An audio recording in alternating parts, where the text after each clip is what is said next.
بن کے رحمت یہ پھر چھا گیا، کیسے تجھ سے کروں سامنا، گر رہا ہوں ذرا تھامنا۔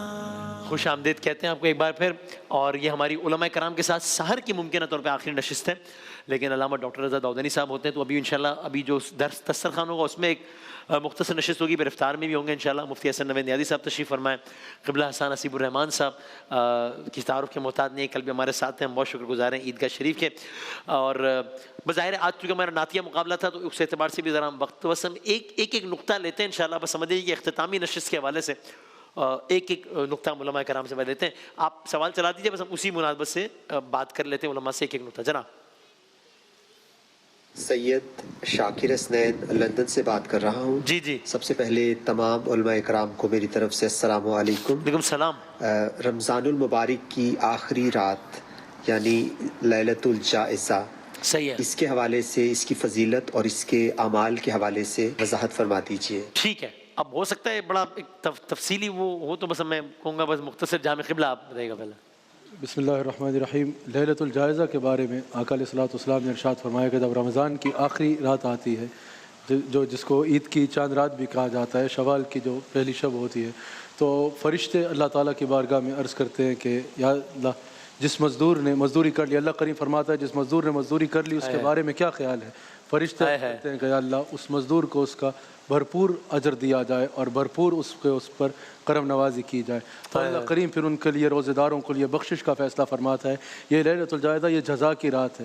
پورا مہینہ جس نے روزے رکھے ہوتے ہیں، تراویح پڑھی ہوتی ہے، اعمال صالح کیے ہوتے ہیں، صدقات کیے ہوتے ہیں، جتنے بھی اللہ کو راضی کرنے والے کام کیے ہوتے ہیں، یہ لیلۃ الجائزہ جو ہے یہ جزا کی رات ہوتی ہے۔ اس میں اس مزدور کو مزدوری دی جاتی ہے اللہ کی رضا کے طور پہ، اللہ کے قرب کے طور پہ، بخشش کے طور پہ، دنیا و آخرت کی برکات جتنی رمضان کی اس کو نصیب ہونی ہوتی ہیں اس کے لیے جزا کی رات ہے۔ اس رات کو لوگ ضائع کر دیتے ہیں، کوئی بازاروں کی زینت بن کے، کوئی جیسے ہی رمضان ختم ہوتا ہے وہ کہتے ہیں اب چھٹی ہے رمضان سے، عبادتوں کا سلسلہ ختم، اب وہاں پر کہیں آفرز آ جاتی ہیں گناہوں کے کاموں کی، کہیں کیا۔ تو اس میں سب سے بڑھ کر یہ ہے کہ جس نے سارا رمضان محنت کی، اب وہ جیسے ہی ختم ہوتا ہے تو وہ چھٹی مناتا ہے، اور چھٹی منانے کے لیے وہ سمجھتے ہیں کہ ضروری ہے کہ گناہوں کی طرف جانا ہے۔ اب جب رمضان ختم ہوا، یہ لیلۃ الجائزہ ہے، ضرور اپنے گھر والوں کے ساتھ بھی وقت گزاریں، اپنے بچوں کے ساتھ بھی وقت گزاریں، اس سے دین نہیں روکتا، لیکن یہ جزا کی رات ہے۔ اس دن بھی اللہ تعالیٰ کا سوالی بن کے اللہ تعالیٰ سے جتنے اعمال کیے ان کی قبولیت کی دعا کرنے کے لیے اور اس سے جزا لینے کی رات ہے۔ تو یقیناً یہ بھی ایک عبادت میں گزارنے والی رات۔ کیا کہنا ہے، بہت آپ نے مختصر اور جامع بات کری، بہت نوازش قبلہ، بہت بہت شکریہ، اور آپ کا نشریات میں بار دیگر آنے کا بہت بہت شکریہ، آپ بہت جس خوبصورتی کے ساتھ آپ ماشاءاللہ یہاں بھی پروگرام کرتے ہیں اور محافل نعت میں جب آپ تشریف لاتے ہیں تو جس محبت سے آپ حضور سے اظہار عقیدت کرتے ہیں، میں اس کا شاہد بھی ہوں اور بہت اس کو بہت نوازیں۔ ہم نے الحمدللہ ہمیں 7 عمرہ کرنے کی سعادت حاصل ہوئی ہے، اور ہم نے دنیا کے مختلف علاقوں میں، مختلف شہروں میں، دنیا کے پاکستان کے مختلف شہروں میں، دنیا کے مختلف ممالک میں محافل نعت میں ساتھ شرکت کرنے کا مجھے اعزاز حاصل ہوا ہے، اور کیا روح پرور اور کیا بڑے اجتماعات ہوتے ہیں دنیا بھر میں، ماشاءاللہ کیا کہنا ہے۔ جزاک اللہ۔ قبلہ بس اسی عنوان سے پہلے آپ فرمائیے گا۔ بسم اللہ الرحمن الرحیم۔ ظاہر ہے کہ بنیادی بات تو وہی ہے جو پیر صاحب نے بھی ارشاد فرمائی ہے کہ لیلۃ الجائزہ یہ انعام کی رات۔ آپ اس کو ایک تمثیلی انداز میں یوں سمجھ سکتے ہیں کہ میچز سب دیکھتے ہیں کہ 50 اوور کا ایک میچ ہوا، ایک اننگ ہو گئی، پھر اس کے بعد دوسری اننگ ہو گئی، اور پھر اس کے بعد جب سارا رزلٹ سامنے آ گیا تو جو فاتح ہوتے ہیں ان کی خوشی دیکھنے سے تعلق رکھتا ہے۔ صحیح ہے، اور وہ خوشی کے اندر کبھی پورے میدان میں چکر بھی لگا رہے ہوتے ہیں، سیلیبریٹ بھی کر رہے ہوتے ہیں، سب ہوتا ہے۔ اور ایسے میں ایک اناؤنسمنٹ ہوتی ہے کہ prize distribution ceremony, prize distribution ceremony میں وہ سب کے سب حاضر ہو جائیں گے، اس وقت تمام تر چیزوں کو ترک کر دیں گے، اس لیے کہ اب اناؤنسمنٹ ہونے والا ہے، وہ رزلٹ جو ہے اس کے بارے میں بتایا جانے والا ہے، کون مین آف دا میچ ہوگا، کون وہاں مین آف دا سیریز ہوگا، کس نے سب سے زیادہ وکٹیں لی ہیں، ان تمام تر چیزوں کے بارے میں ایک انعام دیا جائے گا۔ تو وہاں پر کوئی غائب نہیں ہوتا۔ بالکل اسی طریقے سے اب جب کہ ماہ مبارک رمضان کے اندر یوں سمجھ لیجئے کہ روزوں کا میچ مکمل ہو گیا، تلاوت قرآن کے حوالے سے انسان نے بہت کچھ حاصل کیا اور بھی حاصل کرنا ہے، لیکن یہ کہ بہرحال ماہ رمضان کے کانٹیکس میں اس نے ایک خاص انداز سے عبادت خدا کی بارگاہ میں کر لی۔ اب شب عید ہے، اسپیکٹیٹرز کے اندر ملائکہ موجود ہیں، پروردگار عالم کی طرف سے اناؤنسمنٹ ہو رہی ہے، اور یہ وہ افراد ہیں کہ جن کو پروردگار نوازنا چاہتا ہے. تو اس موقع پر غفلت مناسب نہیں ہے کہ انسان پرائز ڈسٹریبیوشن کے موقع پر ہی کچھ ایسا کر دے کہ جو بانٹنے والا ہے اس کی ناراضی کا موجب بنے. کیا کہنا ہے؟ جزاک اللہ. قبلہ بسم اللہ الرحمن الرحیم. صلی اللہ علیہ حبیبی محمد وعلی آلہ وصحبہ وبارک وسلم. قبلہ نے بھی بڑی زبردست گفتگو فرمائی، علامہ صاحب نے بھی اچھی گفتگو کی. بس میں اسی سلسلے کو تھوڑا مزید اس سے ریلیٹڈ ایک بات کہ اللہ کے محبوب علیہ الصلوۃ والسلام نے فرمایا، حدیث شریف ہے کہ جس نے لیلۃ الجائزہ کو زندہ کیا، یعنی اس رات کو عبادت میں گزارا، تو اس کا دل نہیں مرے گا جس دن لوگوں کے دل مریں گے. اللہ قلوب فوت ہوں گے اس دن اس کا قلب زندہ ہوگا. قلب زندہ کی بشارت مل رہی ہے لیلۃ الجائزہ کی عبادت پر.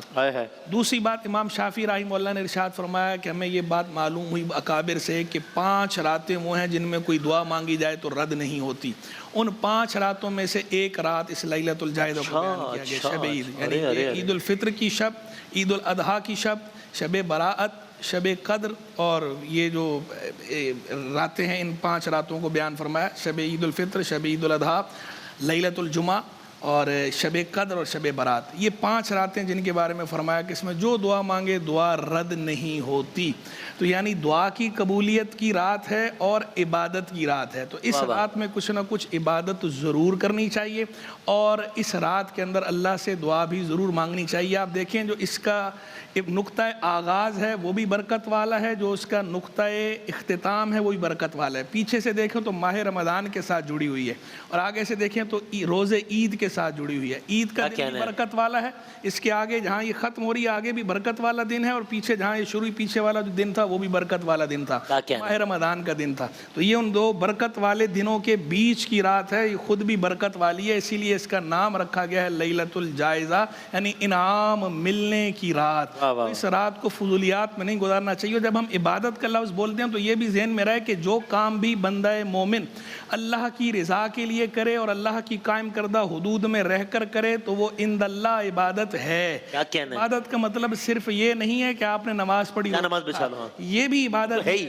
جو کام آپ اللہ کی رضا کی نیت سے کریں گے اور اللہ کی قائم کردہ حدود میں رہ کر کریں گے وہ عند اللہ عبادت ہے، اس پر عبادت کا اجر ملتا ہے. اور جو فضائل جو مناقب بیان ہوئے ہیں عبادت کرنے کے، ان سارے فضائل کا ترتب اس پر ہوتا ہے. تو اس رات میں بس آپ گناہ نہ کریں، اور جو بھی کام کر رہے ہیں اس کے اندر نیت اللہ کی رضا کے لیے کرنے. کو خریداری بھی کرنی ہے اللہ کی رضا کی نیت کر لیں اور جائز حدود کے اندر کریں گے تو وہ بھی آپ کا عبادت میں شمار ہو جائے گا، بشرطے کہ شرعی حدود کو آپ پامال نہ کریں. بہت نوازش، بہت شکریہ تمام علماء کرام کا، بہت بہت شکریہ، بہت نوازش. ہم انشاءاللہ ایک اور مختصر گفتگو ہماری انشاءاللہ نشریات کے آخر میں سحر کے دسترخوان پر ہوگی انشاءاللہ. وقفے کے بعد دوبارہ حاضر ہوتے ہیں انشاءاللہ. ماہ رمضان یوں آ گیا بن کے رحمت یہ پھر چھا گیا، کیسے تجھ سے کروں